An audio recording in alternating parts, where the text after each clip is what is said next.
And in fact, if you look at the Fortune magazine of the 24th of September, you'll find a little piece of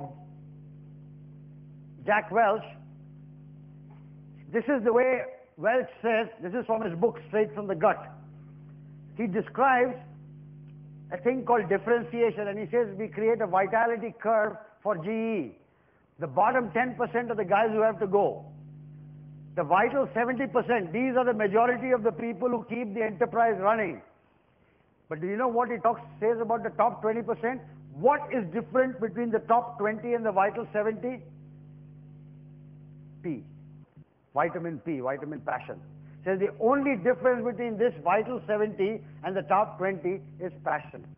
He says there is no other way to describe the difference. And he says an organization that can continuously create this passion and maintain it is the organization that can be successful. In fact, if you look at the story of GE, he was a GE CEO for 20 years, 80 quarters. They did not miss Wall Street estimates a single quarter. The vitality curve, my friends, is about passion. Now, if you connect this to what Gandhi and Teresa and Havel and Martin Luther King were talking about, I hope you get the connection. Are you passionate? And do you instill passion in your people? Leadership is about that. Leadership is about creating that passion by having it myself and then by enthusing others with that passion. That's what makes the real difference, in my opinion. In fact, as I said, Fortune magazine, the 24th of September. In fact, here is a leadership development model then for you to consider. If you have values on one axis and performance in the other axis, right? Values is how you score your results, and performance is what the results actually are. That means, did you get the results in the right way? Like, did your son go to school and get 100 out of 100 by copying from his neighbor? Or did he get it by himself? You get the difference? Yeah? If someone has got very low performance, at the same time he or she does not have values, say goodbye now, get rid of the person. That is T1. T2 are people with good values but who are not able to produce results, whose performance is poor. You've got to coach them. You've got to give them a chance. You've got to maybe move them to some other division. They're probably working with the wrong bosses. They're probably working in the wrong environment. Give them a chance. Try them out, because it is difficult to find people, enough people with good values in your organization. The most dangerous guy is the T3. This is the guy who produces results but who kisses up and kicks down. He kisses up and kicks down. He is the one who borrows from the future of the company.